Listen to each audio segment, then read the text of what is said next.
En 1927, un homme a captivé le monde. Charles Lindbergh, le Flying Colonel, le premier à traverser l'Atlantique en solitaire sans escale. Il était un héros, une icône, l'incarnation de l'audace américaine. Marié à Anne Morrow, fille d'un ambassadeur puissant, leur vie semblait parfaite, illuminée par la naissance de leur premier enfant, Charles Jr. Mais dans la nuit glaciale du 1er mars 1932, cette lumière s'est brutalement éteinte. La famille la plus célèbre d'Amérique allait devenir le cœur de ce que les journaux appelleraient le crime du siècle. La famille Lindbergh vivait dans une grande maison isolée, nichée dans la campagne du New Jersey. C'était un lieu de paix, loin de la frénésie médiatique. Ce soir-là, le 1er mars 1932, tout semblait normal. Le petit Charles Jr., âgé de 20 mois, dormait dans son berceau dans la chambre au premier étage. Vers 21h, la nounou Betty Gao met le bébé au lit. À 22h, Charles Lindbergh père entend un bruit étrange, comme un craquement venant de l'extérieur ou du rez-de-chaussée. Il n'y prête pas trop attention, pensant que c'était le vent ou un bruit de la maison ancienne. À 22h, Lindbergh travaille dans son bureau au rez-de-chaussée. Sa femme, Anne, est dans une autre pièce. Vers 22h30, la nounou revient dans la chambre du bébé pour vérifier. Et là, la découverte qui va changer leur vie à jamais. Le berceau est vide, le lit est défait, la fenêtre est ouverte. Sur le radiateur, juste sous la fenêtre, gît une note pliée, écrite à la main dans un anglais approximatif. La note réclame 50 000 $. Elle est signée d'un symbole étrange, 3 trous percés et 2 cercles interconnectés en rouge et bleu. La panique s'empare de la maison. Lindbergh est immédiatement convaincu que son fils a été kidnappé. La police arrive. Le shérif, puis la police d'État du New Jersey, dirigée par le colonel H. Norman Schwarzkopf, le père du général de la guerre du Golfe. La scène est examinée. Sous la fenêtre ouverte, on trouve une échelle artisanale en bois brisé. Une empreinte de pas boueux est également découverte près de la fondation de la maison. L'échelle suggère l'accès à la chambre du premier étage. L'empreinte indique le cheminement. Mais l'inexpérience des policiers de l'époque avec un crime de cette ampleur et l'arrivée rapide de curieux et de journalistes vont rapidement compromettre la scène de crime. C'était le début d'une enquête chaotique. Lindbergh insiste pour gérer une partie de l'enquête lui-même, ne faisant pas entièrement confiance à la police. Sa célébrité attire une attention médiatique sans précédent. Des offres d'aide affluent de partout, y compris des personnages très sombres. Avec le bébé disparu et une note de rançon, l'espoir de retrouver Charles Jr. vivant repose sur la négociation. Lindbergh est prêt à tout pour récupérer son fils. C'est là qu'intervient un personnage inattendu, le docteur. John F. Condon, un instituteur à la retraite de 72 ans, qui publie une annonce dans les journaux offrant ses services comme intermédiaire et une récompense de 1 000 $.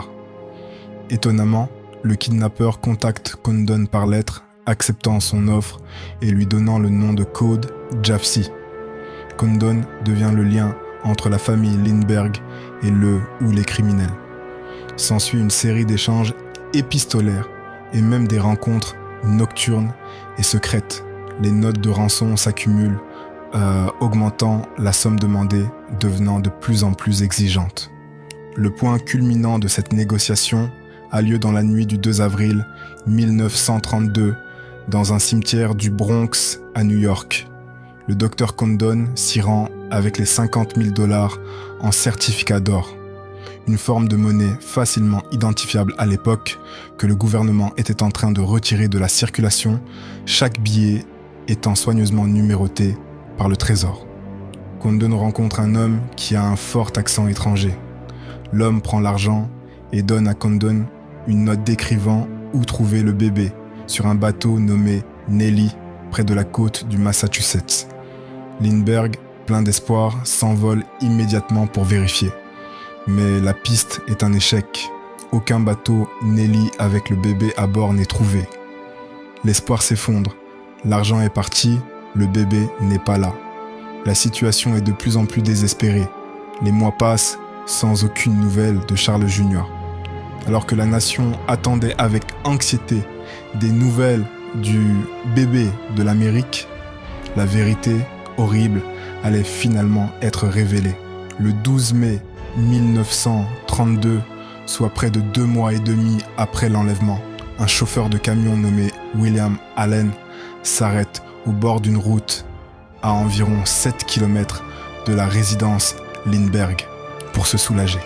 Il s'enfonce dans les bois et tombe sur une scène macabre.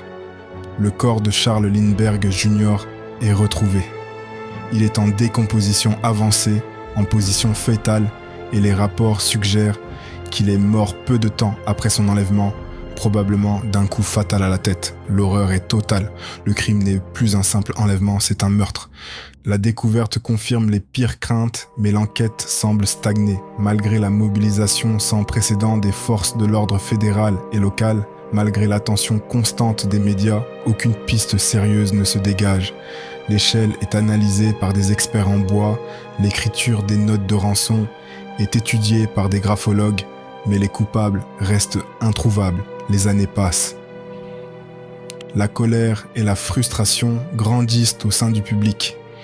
Le crime du siècle semble destiné à rester une énigme glaciale, mais le destin et la numérotation des billets allaient finalement jouer son rôle. L'argent de la rançon, les $50,000 en certificats d'or est la clé. Les autorités avaient soigneusement noté les numéros de série des billets. Le gouvernement continuait de rappeler ces certificats et les banques étaient vigilantes. L'attente a duré plus de 2 ans. En septembre 1934, un employé de banque à Manhattan reçoit un certificat d'or de $10 dont le numéro de série correspond à la liste de la rançon Lindbergh. Le billet a été déposé par un pompiste qui l'avait reçu d'un homme quelques jours plus tôt. Le pompiste avait noté la plaque d'immatriculation de la voiture de l'homme, la trouvant suspecte. Cette plaque d'immatriculation mène la police à un immigrant allemand du Bronx, un charpentier du nom de Bruno Richard Hauptmann. Le 19 septembre 1934, la police l'arrête. Lors de la perquisition à son domicile, la police découvre une partie substantielle de l'argent de la rançon, environ $14,000, cachés dans des cachettes faites main dans son garage. C'est une preuve accablante. Hauptmann est un charpentier, l'échelle était en bois. Il a un accent étranger, comme l'homme rencontré par Condon. Pour la police et le public, l'affaire est résolue. Hauptmann nie farouchement avoir quoi que ce soit à voir avec l'enlèvement ou le meurtre. Il prétend que l'argent lui a été laissé par un ami, Isidore Fisch, qui est retourné en Allemagne et est mort. Mais les preuves s'accumulent contre lui. Photos de la foule devant le tribunal, du procès, salle d'audience, Lindbergh témoignant, Hauptmann dans le box. Le procès de Bruno Hauptmann pour le meurtre du bébé Lindbergh s'ouvre en janvier 1935 à Flemington, New Jersey. Il est immédiatement surnommé le procès du siècle. Le monde entier a les yeux rivés sur cette petite ville. La presse est hystérique. L'ambiance est un cirque médiatique. La poursuite présente des preuves que beaucoup considèrent comme écrasantes. L'argent de la rançon retrouvée chez lui, l'analyse du bois de l'échelle qui, selon les experts, correspond à du bois retrouvé dans son grenier, l'écriture qui correspond à celle des notes de rançon selon les graphologues, et le témoignage du docteur Condon qui identifie la voix de Hauptmann. La défense de Hauptmann est faible, son alibi est peu convaincant. Son explication pour l'argent de Fisch semble invraisemblable pour beaucoup. Hauptmann lui-même maintient son innocence avec une certaine froideur, ce qui ne joue pas en sa faveur auprès du jury et du public déjà convaincu de sa culpabilité. Après 6 semaines de témoignages et de délibération, le jury rend son verdict. Bruno Richard Hauptmann est reconnu coupable du meurtre au premier degré. il est condamné à mort.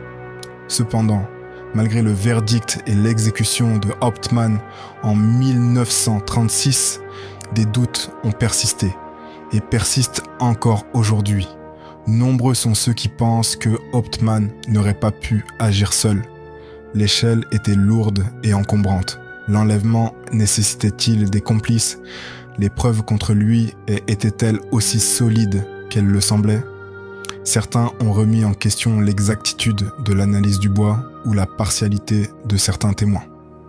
Certaines théories suggèrent une implication de la mafia, d'autres pointent du doigt des employés de maison ou d'autres personnes proches de la famille Lindbergh qui auraient pu fournir des informations. Le gouverneur du New Jersey à l'époque, Harold Hoffman, a même eu de sérieux doutes sur la culpabilité unique de Hauptmann et a mené sa propre enquête, trouvant des incohérences dans les preuves. Le meurtre du bébé Lindbergh a été un événement sismique. Il a conduit à la création d'une loi fédérale sur l'enlèvement, le Federal Kidnapping Act, souvent appelé la loi Lindbergh, faisant de l'enlèvement un crime fédéral punissable de mort si la victime traverse les frontières de l'État ou n'est pas libérée dans les 7 jours. Mais au-delà des changements législatifs, l'affaire a laissé une cicatrice profonde. Elle a brisé la famille Lindbergh et a ébranlé la nation. Le procès de Hauptmann fut l'un des premiers grands spectacles médiatiques judiciaires, préfigurant l'ère de la couverture médiatique intense des crimes.